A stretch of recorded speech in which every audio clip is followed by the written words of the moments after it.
Hello, hello, hello, everybody. Good morning, good afternoon, good evening, good night.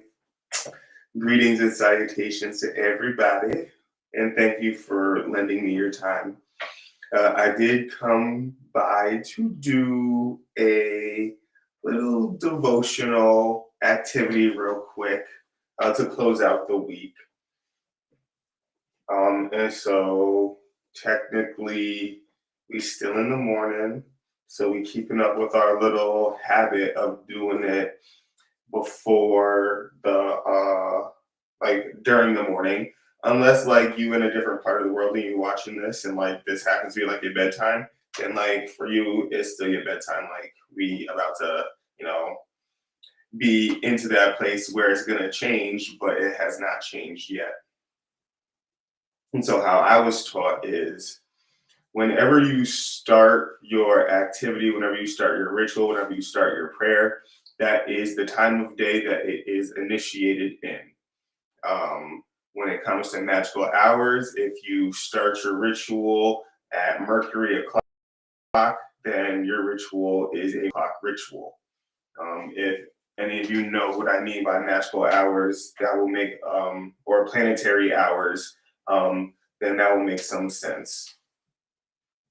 But for the time being, you know, it's Friday morning. It's been a phenomenal week, of course, and we are going to maybe think about that as we engage with our higher self. And of course, the prayer is simple. I invoke my higher self. I set aside the veil so that my higher self and I are united and complete. I trust my higher self. I accept the attunements that my higher self have for me.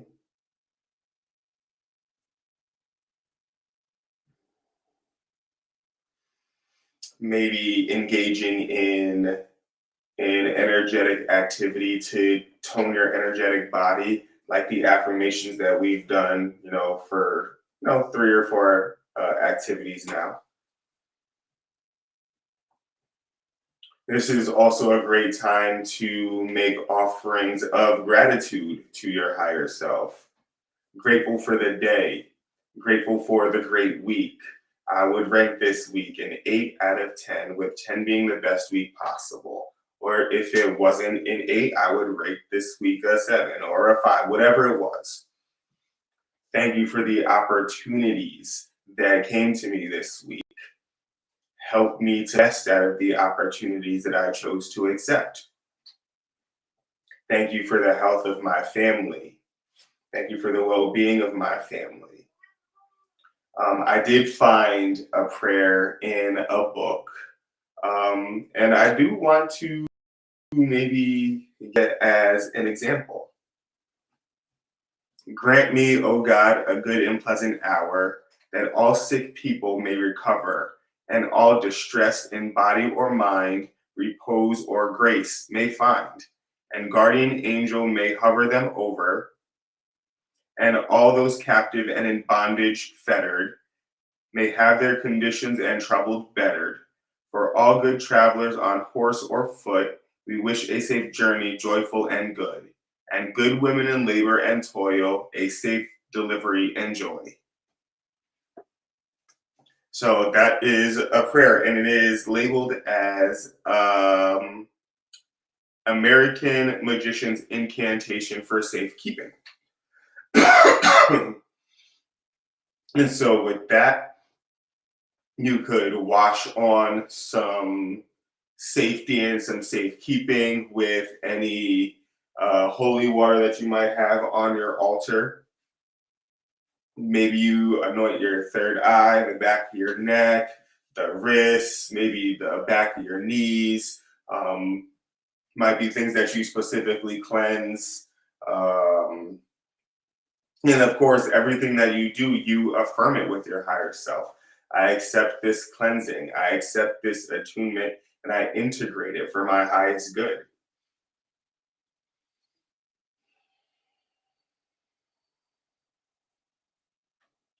Of course, continue to engage in that active breathing. You can experiment with different kinds of breathing. So, of course, we got the in through the nose, out through the mouth to the count of four. In 2, 3, 4, hold 2, 3, 4, out 2, 3, 4, in 2, 3, 4, hold 2, 3, 4, out 2, 3, 4. Um, the circle breathing or the box breathing. But then you can also do the breath of fire, which is just in and out through the nose.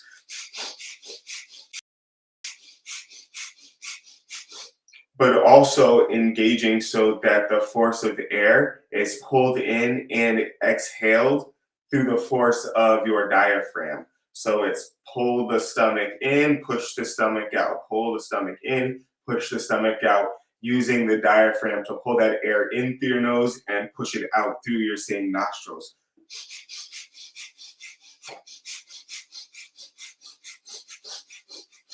And you can do that for, 3. And like I've been saying in the previous exercises and activities, the breathing really does help you downshift out of that fight or flight into that rest or digest mode so that you can start to experience that calm and that comfort. And you don't have to feel like you are on the go, go, go. You can maybe help yourself reduce the amount of cortisol that is flowing through your body, stressing your organs out, leading you to, maybe die earlier. And then I will also maybe impart a piece of information that I learned. When you were starting your breathing activities, start with an exhale. Then inhale. Like in yoga, when we are moving in and starting to do our asana, and we are starting to pair our breathing with our movements, we do start with the exhale first and then an inhale. And that may or may not be a trick to immortality as preserved through the yogis and the Sufis who teach yoga. If you want to look more into that, you can definitely talk to other people who teach yoga, and a bunch of them will be like, yeah, nope, that's like a thing.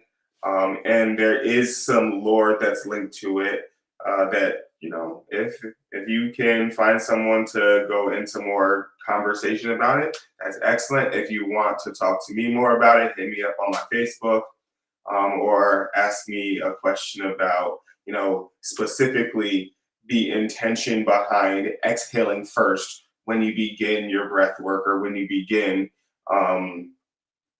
the toning of your nervous system and recovering from trauma. Like, what's the little secret behind exhaling first?